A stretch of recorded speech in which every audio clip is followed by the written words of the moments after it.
बिस्मिल्लाहिर्रहमानिर्रहीम। अस्सलाम वालेकुम बच्चों, उम्मीद है आप सब खैरियत से होंगे। आज हम मैथ्स का लेसन 3 पढ़ते हैं।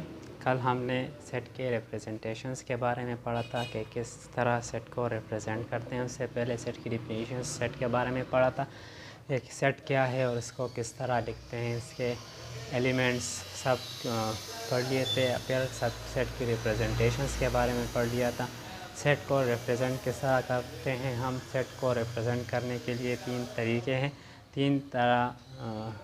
तीन तरीक़ों से हम सेट को रिप्रेजेंट कर सकते हैं, ये हमने पढ़ लिया था। इसको फॉर्म्स जो हैं वो डिस्क्रिप्टिव फॉर्म है, सेट बिल्डर फॉर्म है और फिर टेबुलर फॉर्म है। सेट डिस्क्रिप्टिव फॉर्म में सिर्फ बयानिया तौर पर इसको लिखते हैं, फिर सेट बिल्डर फॉर्म में एक रूल की शक्ल में सेट को लिखते हैं और फिर टेबुलर फॉर्म में क्या करना होता है, उसके सारे ऑब्जेक्ट्स अलग अलग से लिखने होते हैं। तो ये टेबुलर फॉर्म। फिर हम आते हैं, फिर हमने स्टार्ट किए थे टाइप्स ऑफ सेट्स।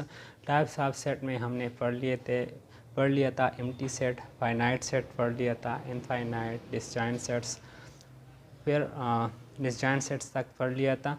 उम्मीद है आपको याद होगा, आप समझ गए होंगे। आप एम्प्टी सेट में कोई सेट नहीं, कोई भी एलिमेंट नहीं होता, वो खाली होता है, इस वजह से इसको एम्प्टी सेट कहते हैं। फाइनाइट सेट में एलिमेंट्स की हद हमें मालूम होती है, वो फाइनाइट होती है, उसकी हद मालूम होती है, इस वजह से इसको फाइनाइट सेट कहते हैं।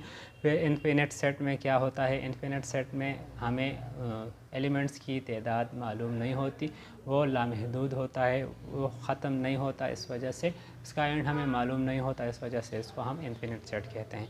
फिर हमने पढ़ा था डिसजॉइंट सेट्स। डिसजॉइंट सेट्स में वो सेट्स होते हैं, वो ऐसे दो सेट्स या दो से ज़्यादा सेट्स जिसमें से एलिमेंट्स एक जैसे ना हो, कोई भी एलिमेंट उसका उन सेट्स में कोई भी एलिमेंट एक जैसा ना हो, इस वजह से उसको उन सेट्स को हम डिसजॉइंट सेट्स कहते हैं। अच्छा, आज हम आते हैं ओवरलैपिंग सेट्स की जानिब। ओवरलैपिंग सेट के बारे में पढ़ते हैं। ओवरलैपिंग सेट ऐसे दो सेट्स होते हैं या दो से ज़्यादा सेट्स जिसमें कम से कम एक ऑब्जेक्ट एक जैसा हो, एक ऑब्जेक्ट सेम हो, एक एलिमेंट इन दोनों में से सेम हो। ओवरलैपिंग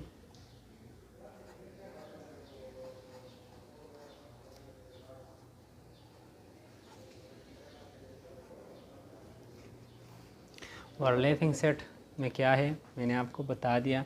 इसमें से ऐसे दो सेट्स जिनके ऐसे दो या दो से ज़्यादा सेट्स जिनमें कम से कम एक एलिमेंट जो है वो सेम हो, तो सेट्स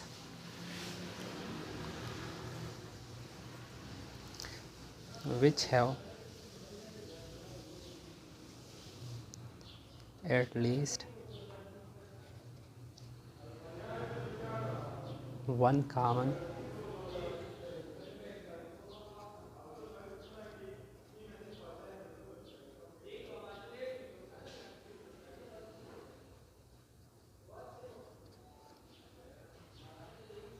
तो ऐसे दो सेट्स जिनमें से कम एक एलिमेंट, एक मेंबर उनमें से कॉमन हो, तो ऐसे दो सेट्स को हम ओवरलैपिंग सेट्स कहेंगे। एग्जांपल दे देता हूँ। एग्जांपल है हमारे पास, फॉर एग्ज़ाम्पल एक सेट है हमारे पास जी, उनके ऑब्जेक्ट्स, उनके मेंबर्स हैं 1 2 3, और फिर दूसरा सेट है हमारे पास H 2 3 4। कम से कम एक हो सकता है, ज़्यादा से ज़्यादा कुछ भी हो सकते हैं, लेकिन कम से कम उनमें से एक मेंबर एक जैसा हो, तो ऐसे दो सेट्स हमारे पास ओवरलैपिंग सेट्स होंगे। अब ये सेट और ये सेट जी और सेट एच, ये दोनों हमारे पास ओवरलैपिंग सेट्स हैं, क्योंकि इनमें से 2 3 और 2 3 इन दोनों सेट्स में सेम है, एक जैसे हैं, इस वजह से ये दोनों सेट्स जो हैं हमारे पास ओवरलैपिंग सेट्स हैं। फिर आते हैं हम इक्विवेलेंट सेट्स की जानिब। इसके बाद है हमारे पास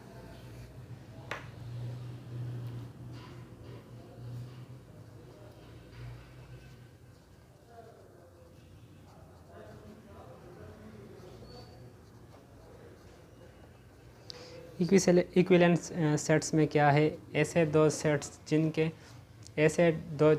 जिनके एलिमेंट्स की तादाद जिनमें एलिमेंट्स की तादाद एक जैसी हो। ऐसे दो सेट्स जिनमें एलिमेंट्स की तादाद एक जैसी हो, मतलब ऐसे दो सेट जो सेम होते हैं वो सेट हमारे पास होते हैं इक्विवेलेंट सेट्स। डेफिनेशन है इसका,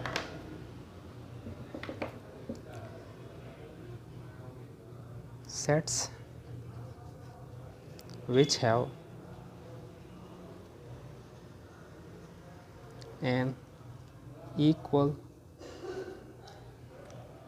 number of elements, जिनमें एलिमेंट्स की नंबर की तादाद या एलिमेंट्स की तादाद एक जैसी हो, सेम हो, तो उन सेट्स को हम कहते हैं इक्विवेलेंट सेट्स।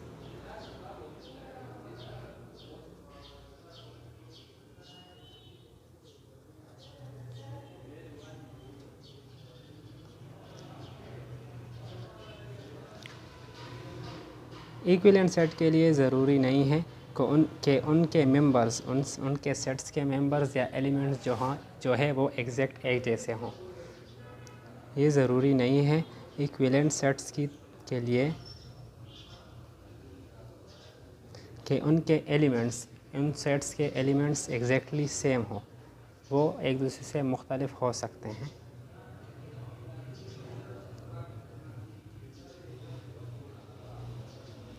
फॉर एग्ज़ाम्पल दे देता हूँ मैं आपको एग्ज़ाम्पल। अब दो सेट्स हैं हमारे पास, एक है सेट J 1 4 6 और सेट K हमारे पास है A B C। अब देख लें, दो सेट्स हैं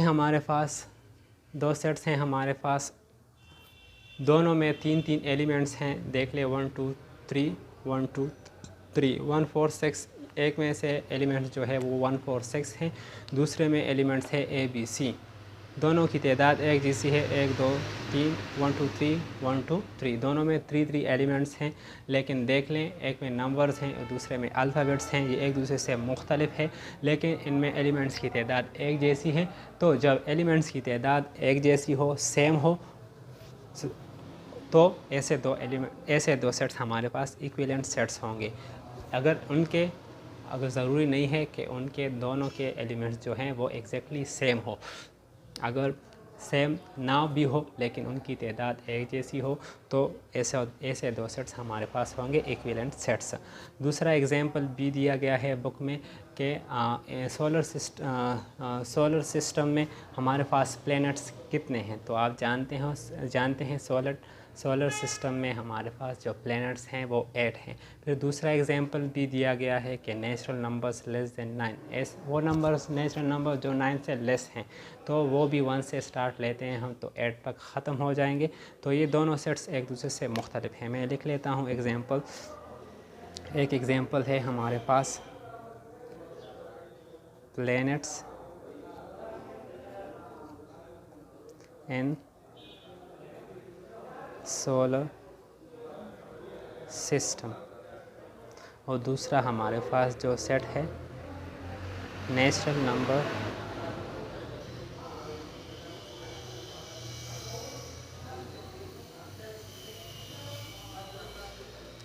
लेस देन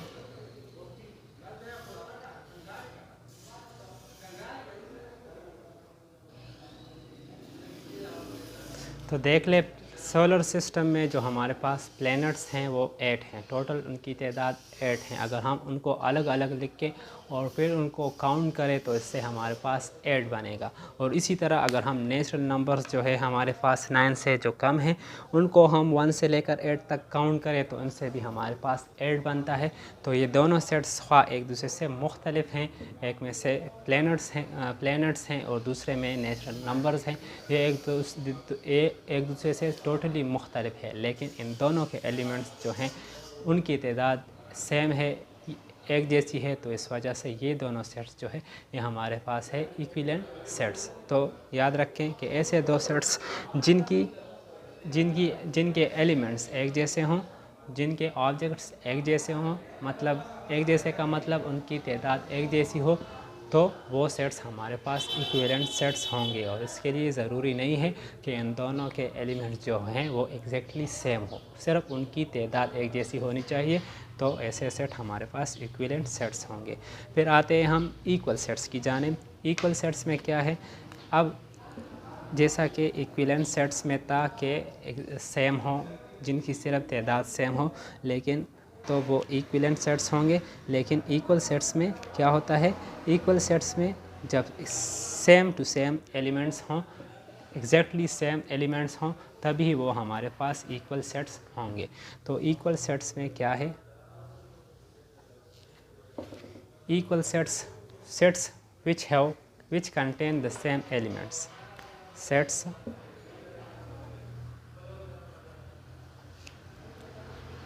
which contain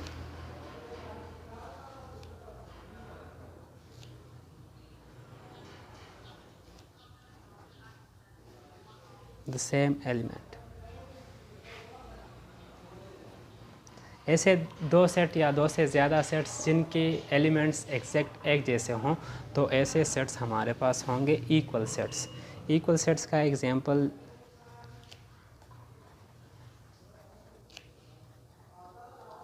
देख ले। एक एग्जांपल है हमारे पास, एक सेट ले लें, आप खुद से भी ले सकते हैं, बुक से ले सकते हैं। 2, 4 और 6 ये हमारे पास देख लें, फर्स्ट 3 इवन नंबर्स हैं, 2, 4 और 6। फिर हम एक दूसरा सेट लेते हैं, हमारे पास ये सेम यही सेट है, लेकिन सेट बिल्डर फॉर्म में है। x such that x is a positive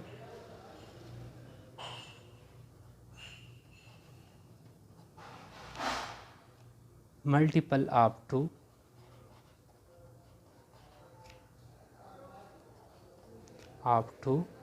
less than or 2 less than 7, और इस तरह भी लिख सकते हैं, कॉमा और and x is less than 7। इसको रूल की शक्ल में लिखते हैं टेबुलर सेट बिल्डर फॉर्म में। जैसा कि मैंने आपको बताया था कि क्या करना होता है, सेट बिल्डर फॉर्म में सेम इसी सेट को हम एक रूल की शक्ल में लिखते हैं। तो रूल की शक्ल में लिखने के लिए क्या होता है, x such that x is a positive multiple of 2 and x is less than 7। तो देख लें, सेम यही एलिमेंट से यही सेट है, x such that x is a positive multiple of 2। तो ये दोनों तीनों जो हैं ये हमारे पास 2 के पॉजिटिव मल्टीपल्स हैं। 2 1s are 2, 2 2s are 4, 2 3s are 6। And यहाँ पर देख ले x is less than 7, x 7 से लेस है, तो 6 7 से लेस है, हम 7 से आगे यहाँ पर नहीं जा सकते। इस वजह से ये सेट हमारे पास ये दोनों जो हैं ये सेम टू सेम हैं, सिर्फ इनकी रिप्रेजेंटेशन जो है ये एक दूसरे से मुख्तलिफ है। एक टेबुलर फॉर्म में है और दूसरा जो है वो हमारे पास सेट बिल्डर फॉर्म में है। तो ये दोनों सेट्स जो हैं ये एग्जैक्टली सेम टू सेम है, क्योंकि इनके एलिमेंट्स एक जैसे हैं, एग्जैक्टली सेम हैं। इनमें 2 4 6 है और सेम टू सेम एलिमेंट्स जो हैं वो यहाँ पर भी हैं। यहाँ पर भी क्या है, 2 है, 4 है और 6 है, क्योंकि x जो है 7 से कम है, तो 6 से आगे हम नहीं जा सकते। इस वजह से ये दोनों सेट्स जो हैं ये हमारे पास इक्वल सेट्स हैं।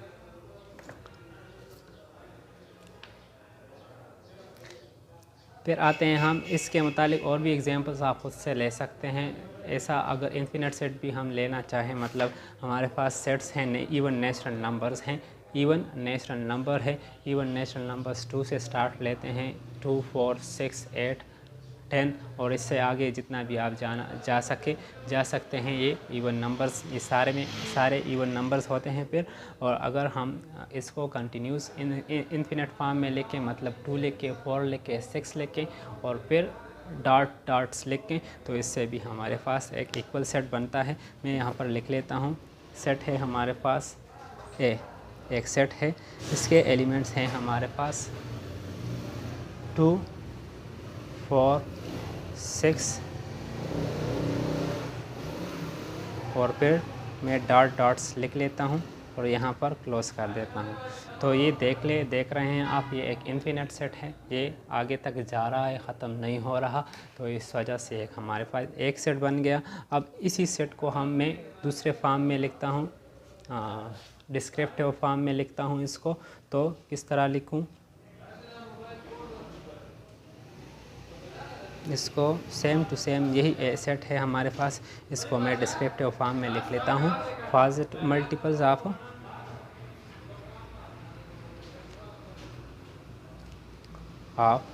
टू। तो देख लें ये 2 के मल्टीपल्स हैं, तो 2 के ये सारे मल्टीपल्स हैं, आगे आप जितना जा सकते हैं। तो ये मल्टीपल्स ऑफ 2 ये भी इन्फिनिट है, ये भी ख़त्म नहीं होते, जितना आप आगे बढ़ना चाहें बढ़ सकते हैं। तो ये दोनों सेट्स हैं, ये एक अलग एग्जांपल है, ये दोनों सेट है जो है ये भी हमारे पास इक्वल सेट है। फिर इसके बाद है हमारे पास यूनिवर्सल सेट।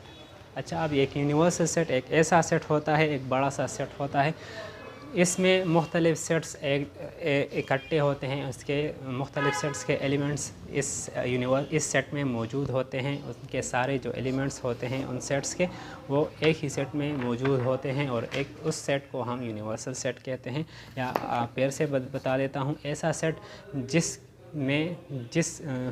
सेट जिसके मेंबर्स बाकी सेट्स में मौजूद हों, मतलब बाकी जो सेट्स हैं उनके मेंबर्स, उनके सारे एलिमेंट्स उस एक ही सेट में आ जाएं, उस एक ही सेट में मौजूद हो, तो उस एक ही सेट को हम यूनिवर्सल सेट कहेंगे। देख लें हमारे पास यूनिवर्सल सेट।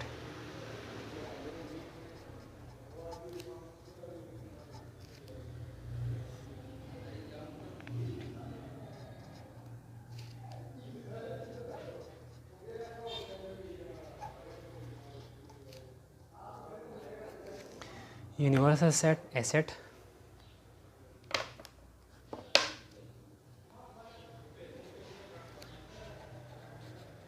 which contain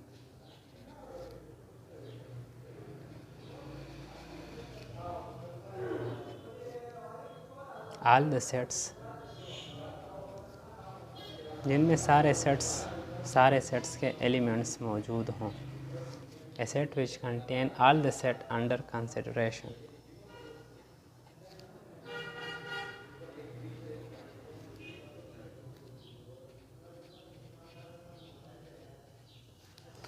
ऐसा सेट जिसमें मुख्तलिफ़ सेट्स के एलिमेंट्स एक जगह पर जमा हो जाएं, तो ऐसे सेट हमारे पास होगा यूनिवर्सल सेट।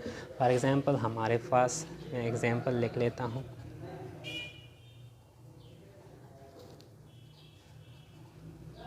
बुक में अलग है, मैं अलग एग्ज़ाम्पल लिख लेता हूँ। हमारे पास फॉर एग्ज़ाम्पल एक सेट है हमारे पास 1, 3, 5 एंड 7। फिर मेरे पास एक दूसरा सेट है, सेट बी में हमारे पास एलिमेंट्स हैं 2, 4, 6, 8। तीसरा सेट भी आप लेना चाहो तो ले सकते हैं, या अलग एग्जाम्पल भी आप ले सकते हैं। अब ये 2 सेट्स हैं हमारे पास, एक अलग दूसरा सेट है यूनिवर्सल सेट हम इसको कहते हैं।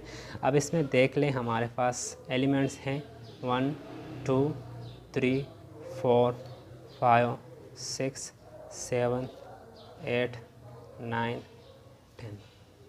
अब देख लें इस सेट ए के एलिमेंट्स, सारे एलिमेंट्स जो हैं इस सेट में मौजूद हैं, जैसा कि देख रहे हैं आप 1, 3, 5, 7। और सेट बी के एलिमेंट्स देख लें 2, 4, 6, 8। तो 2 यहाँ पर मौजूद है, 2, 4, 6 और 8। तो ये सारे जो दूसरे सेट्स हैं, ये इन दोनों सेट्स के एलिमेंट्स इस सेट में मौजूद हैं। तो ये हमारे पास ये एक यूनिवर्सल सेट है। इसको हम एक यूनिवर्सल सेट का नाम देते हैं, क्योंकि इसमें बहुत मुख्तलिफ़ सेट्स के ऑब्जेक्ट जो हैं वो इसमें हैं, या मुख्तलिफ़ सेट्स, 2 सेट्स या 2 से ज़्यादा सेट्स इस एक सेट में समा गए हैं। इस वजह से इस सेट को हम यूनिवर्सल सेट कहते हैं। इसको इस तरह इसके यू का नाम देना होता है, और एक सेट होता है। इसके मुतालिक आगे इंशाल्लाह क्वेश्चंस हैं वो पढ़ेंगे, तो आप बेहतर तौर पर इसको समझ जाओगे। एक दूसरा एग्जांपल आपको दे देता हूँ ताकि आप समझ जाओ। एक सेट है हमारे पास मंथ्स का, जनवरी जे लिख लेते हैं, जे नाम दे देता हूँ मैं इसको। जनवरी जे से जो मंथ्स शुरू होते हैं वो एक हमारे पास है जनवरी, जुलाई और जून। ये तीनों जो हैं, ये तीनों मंथ्स जो हैं ये जे से स्टार्ट लेते हैं। फिर दूसरा एक सेट में ले लेता हूँ, ए से जो मंथ स्टार्ट लेते हैं वो लिख लेता हूँ। ए से जो मंथ स्टार्ट लेते हैं वो है हमारे पास अप्रैल और दूसरा है अगस्त। तो देख लें हमारे पास इसमें 2 एलिमेंट्स हैं, इतने 3 एलिमेंट्स हैं, तो ये दोनों अलग अलग सेट्स हैं। अब इसका यूनिवर्सल सेट क्या होगा हमारे पास? यूनिवर्सल सेट देख लें, इसको हम लिखना चाहें तो किस तरह लिखेंगे? मंथ्स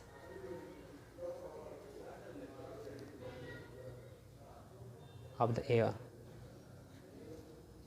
एक साल में जितने मंथ्स होते हैं वो सारे इस एक ही सेट में समा गए हैं, इस एक ही सेट में हैं। तो इस वजह से ये जो सेट है ये हमारे पास यूनिवर्सल सेट है। कौन से सेट्स का? जे और ए का, ये एक यूनिवर्सल सेट है।